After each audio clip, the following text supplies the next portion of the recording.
कहा जाता है कि ब्रह्म मुहूर्त में उठना चाहिए, लेकिन नंद बाबा उस दिन की बात है कि ब्रह्म मुहूर्त से भी कुछ पहले उठकर अर्थात अर्धरात्रि के समय ही वे यमुना जी में स्नान करने के लिए जाते हैं। और जब यमुना जी में स्नान करने गए तो शास्त्रों में कहा जाता है कि ब्रह्म मुहूर्त में या जिस समय सूर्योदय हो जाए तब तो नदी में, सरोवरों में, जलाशयों में स्नान करना चाहिए, लेकिन जब अर्धरात्रि हो तो अर्धरात्रि में सरोवरों में, नदियों में, खुले में स्नान नहीं करना चाहिए। इस प्रकार से शास्त्रों में वर्णन है।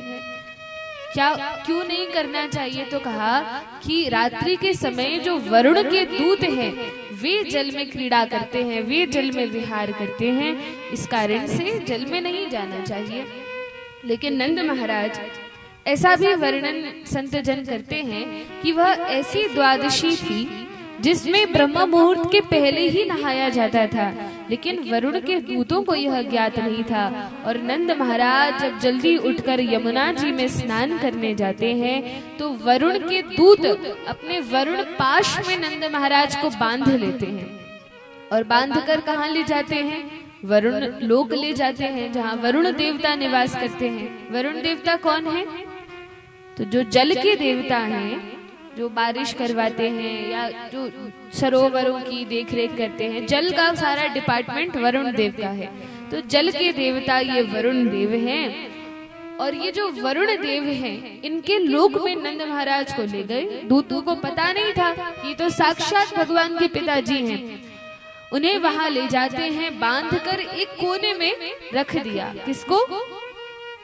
किसको? नंद बाबा को, नंद महाराज को। तो नंद महाराज को ले जाकर वरुण लोक में रख दिया। मित्रों ने बताया, अरे कन्हैया, तुम्हारे पिताजी को कुछ देवता बांध करके कहीं ले गए हैं। भगवान ने कहा, अच्छा।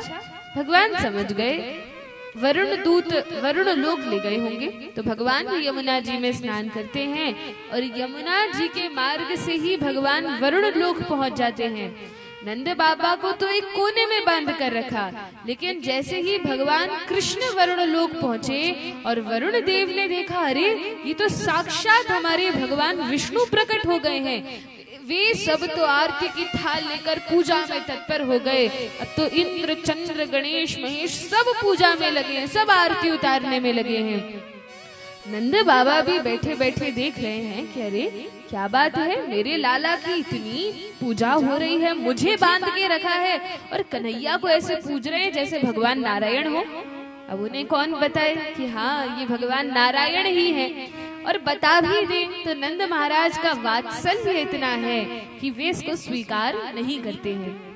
तो भगवान की पूजा हो रही है और वरुण देव कहते हैं, भगवान बताइए मेरे यहाँ आपका आना कैसा हुआ? आप तो वैकुंठ अधिपति हैं, इस दास के लोग वरुण लोक में कैसे पधारे? भगवान ने कहा, देखो वरुण देव, आप हमारी तो इतनी पूजा कर रहे हो और हमारे पिताजी को आपने बांध कर रखा है। वरुण देव तो चरणों में गिर गए, भगवान आपके पिताजी को, आपके भी भला कोई पिताजी होते हैं। भगवान ने कहा, अरे तुम्हें पता नहीं, हमने पृथ्वी पर अवतार लिया है, हम लीला कर रहे हैं और ये नंद महाराज जिन्हें तुम्हारे दूत पकड़ कर लाए हैं ये हमारे पिताजी हैं। ओह, आपके पिताजी हैं। तब तो नंद महाराज के चरणों में गिर गए, उनका खूब स्वागत सत्कार किया, मिष्ठान भोजन कराया और तब तिलक आदि करके उनकी बड़े सम्मान से विदा की। जब वृंदावन में आए, जब पुनः भगवान ब्रजभूमि पर आते हैं, तब नंद बाबा ने सभी बड़े बूढ़े ग्वालों को बताया कि अरे हमारे लाला की तो वरुण देव भी पूजा करते हैं। अब मित्रों को पता चल गया। अब मित्र तो मित्र ठहरे, कन्हैया से कहते, अरे कन्हैया देखो, तुम अपने पिताजी को तो वरुण लोक के दर्शन करा के लाए, हमें नहीं कराओगे? हम तो तुम्हारे मित्र हैं।